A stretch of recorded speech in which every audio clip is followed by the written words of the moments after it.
பரிமாற ஓர் துணையாய் ஆசையோடு பார்க்கின்ற இதயத்திற்கு அன்பை பரிமாற ஓர் துணையாய் ஆசையோடு பார்க்கின்ற இதயத்திற்கு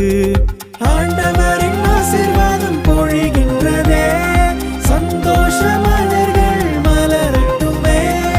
எதிர்பார்த்த காரியம் நிறைவேறுதே இனியதோர் அன்பான இதயங்களே தேவனை நியமித்த நாள் இதுவே நம் கண்கள் ஆச்சரியப்படுகின்றதே